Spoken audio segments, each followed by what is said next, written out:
Hello, everybody out there. It's Tuesday, I think it's the 20th. Yeah, month of mayhem.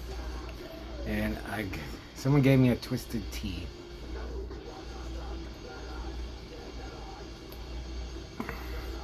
It's weird how it just tastes like tea. So I got a few things. I got a package from Gay Paris. Well, not France, I guess. I mean, not Paris. I got Lambrez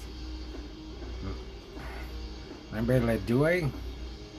It's from my good buddy Gabriel Scalron, who does Nihilistic Holocaust, Visceral Circuitry Records. He sent me this Choristus. Hi Artie, I released the new CD of Choristus. I send you one copy and hope you'll like it. Maybe you would review it on your YouTube channel. Videos of music reviews would be nice. Also enclosed some flyers. Good luck. Keep in touch, Gabriel. Yeah, I'll definitely review it. Well, I just finally looked at the cover. It's pretty cool. So this is the third track, Canon Arkua. Yeah, these are all, I don't know what language these are in.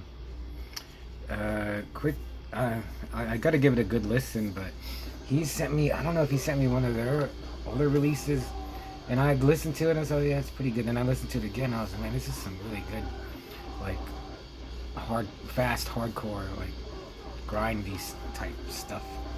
So I won't be dismissive of this, but it sounds really good. But I'll give it a proper review at a later time.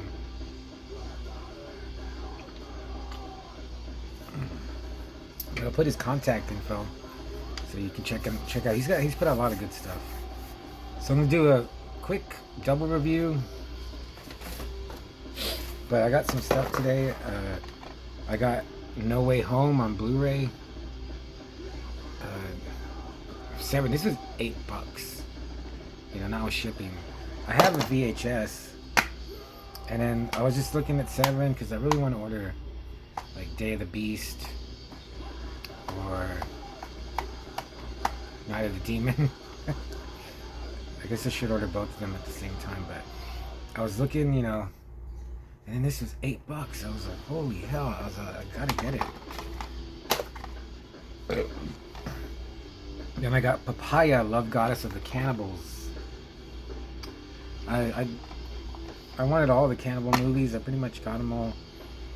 This is one of the few I haven't seen yet, and I just like how Severin did. They're just so outlandish. I won't read the whole thing, but Joe D'Amato, director of Emmanuel and the White Slave Trade and Anthropophagus. I guess I might have to read it all. This is about Serpilane. As a woman who hungrily surrenders to perverse trysts, native vengeance, graphic carnal carnage, and much more. Severin Films is shamelessly proud to present Papaya, fully restored, including the complete disco cannibal blood orgy sequence. Yeah, that's what I want to see. From an Italian vault print seized from the private collection of a jailed magistrate. How do they know that? I mean, I guess Serpilane inspires men to the depths of depravity.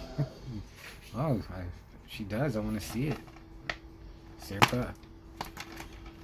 Another lady that takes men to the depths of depravity is Anora. So, I got this in the library. There's a second. And this is about, it's like Pretty Woman, but like the bad version, or what would really happen. This Mikey Madison, I think that's her name. She's a girl who gets set on fire in Once Upon a Time in Hollywood, and then she got set on fire in Scream 5, I think. I remember when I saw that when I saw Scream 5, I wondered if she gonna get set on fire, and I was like, she gonna get set on fire. And Anora, well, she does it, but she has a really bad time. So she's a stripper, erotic dancer. She meets this Russian kid, and they have like a whirlwind romance. He takes her to his like awesome house, bangs her all over the place, parties, plays video games, bangs her again. And he takes her to Vegas, and they get married. And then her family, his family, they're like aristocrats in Russia. They're ashamed, I guess, and they want him to get an annulment and take him back to Russia. And she fights it and cries and screams a lot. And like these Armenian thugs like hold her down.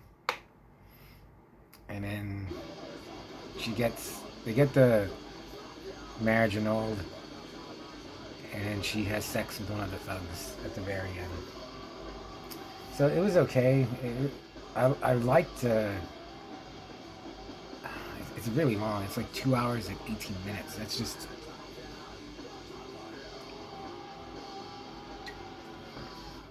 It's just too long. But it was okay. I read a review said it's boring in the beginning, gets interesting in the middle, and gets boring again. It did pick up because they have to, when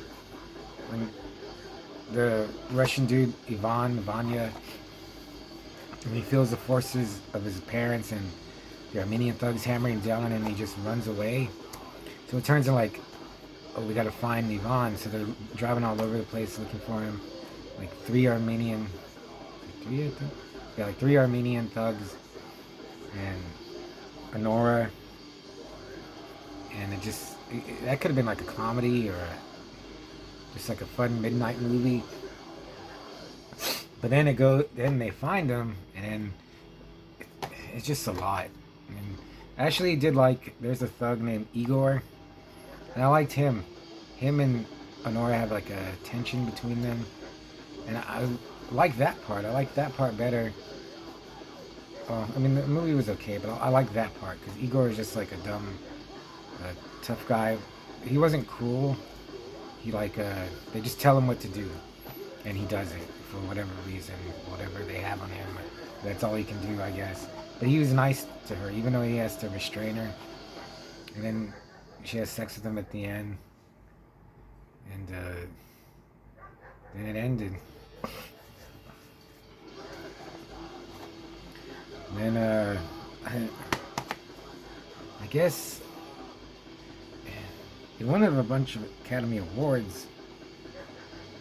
I guess. I don't think I'd watch it again though. It was fine for one watch, just out of curiosity. Just because I see the trailer where she says the F word so many times to this dude, I thought that was funny. She's kind of annoying, kind of likable. You see her like super naked, doing it. It's almost like porn level, the sex scenes. So I would give it a 3. It's pretty good. I got it from the library, so I guess Igor was my favorite character.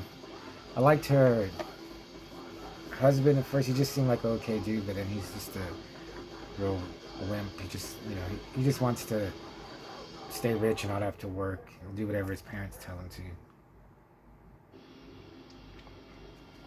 I'll just give it a 3 out of 5. And another love story is Heart Eyes. This was I wanted to go see it in the theater. I didn't. If I would have been able to see it for $5, like on a Tuesday, that would have been okay. I'm glad I didn't pay like $14 for it. It's a decent slasher, but it almost seems like, as I was watching it, I was like, this is like a slasher for girls. Because they go shopping, talk about their relationships or lack of. And yeah, it's called Heart Eyes, and it's a Valentine's Day killer. So, it has to revolve around love. First kill was great. it was almost like it's Friday the 13th or Michael Myers level.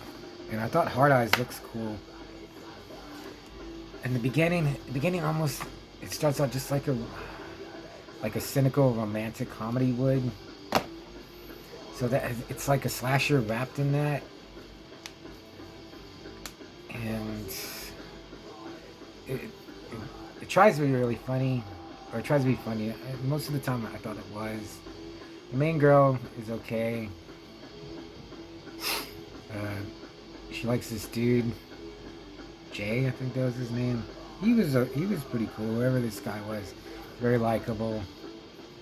And then, yeah, Heart Eyes. He's like everybody knows who he is. Like the whole like world, America, like because he's been doing it for like 2 years in a row. He kills couples on Valentine's Day, and it's really cool. But this is not like a Friday the 13th or Halloween. It's more like Scream, and then there's something else, another movie that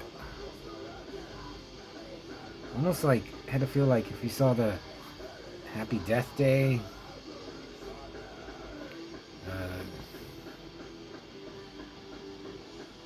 I won't spoil it, but there was some other good kills. Once, like it did fool me, like because the main girl.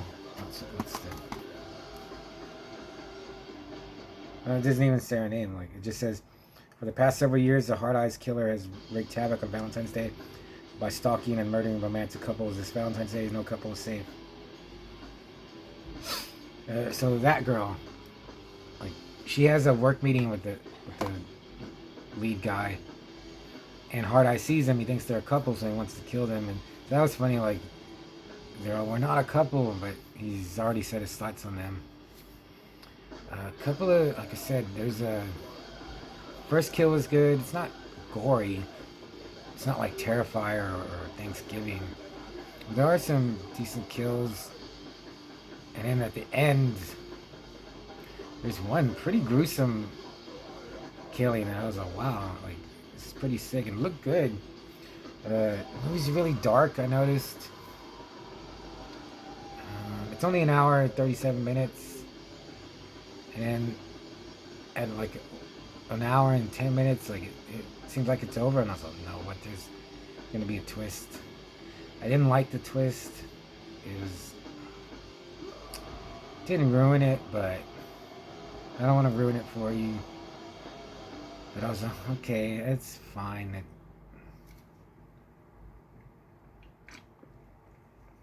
It didn't make me hate it, but I didn't love it. So Heart Eyes, I'll give it a 3. Should you see it? Yeah, go to the library and check it out. If you don't have to pay for it and you just want to see a slasher that's funny with some good kills and just not like it's a good, solid, fun movie.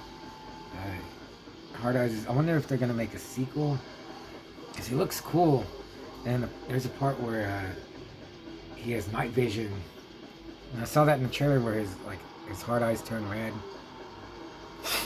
And then I was then when I watch it, there's a part where like lights are flashing and they reflect, and I was like, oh, maybe that was just that. But yeah, he turns on his night vision. I was like, that's cool. He's got multiple weapons. That's cool. He has like not a trench coat, almost like a sailor pea coat. Kind of. So he looked. I didn't like his when you see his mask. It's like brown. I didn't like it as much as like sometimes it looks really cool, and then when they show it head on, I was could be cooler. But it doesn't suck. This is my favorite cat. I'm trying to like pick favorite characters from movies. This one there's really not too many likable characters. Maybe the guy Jay. The opening kills. There's one like I thought it was gonna be like the third kill. I guess it was pretty gruesome and horrible. And you just see someone just obliterated, and it almost like if you froze it, it was almost like Like if you paused it, it would almost be like a garbage pail sticker. If you pause it at the right time on their face. So, but there's no other. There's no other kills like that till the end, and, but not that it needed to be gory. I love gore, but it doesn't have to be gory all the time. It doesn't have to be Terrifier. Like every movie doesn't have to be like that. Sure, I like it, but just depends. You go with how it feels. Now every movie, I don't know every movie. It seems like every movie has like a mid credits scene, like Marvel movies did. This one has one. It wasn't that good, but overall, yeah. If I had to pick one between Anora and Heart Eyes, I'd say Heart Eyes. But watching both, I'd give Heart Eyes a solid 3. Better than average. What else? I guess that's it. I skipped some movies. I need to read James' other story. It's been, dude, I did almost 11 hours at work today.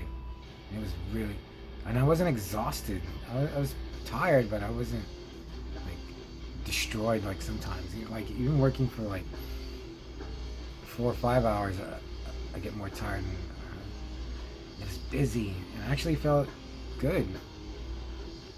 It's weird. But I guess watch Anora if you want to see that. She's pretty. She's like a weird pretty. If you want to see her get banged like 6 ways a Sunday, then give it a watch. I'll see ya.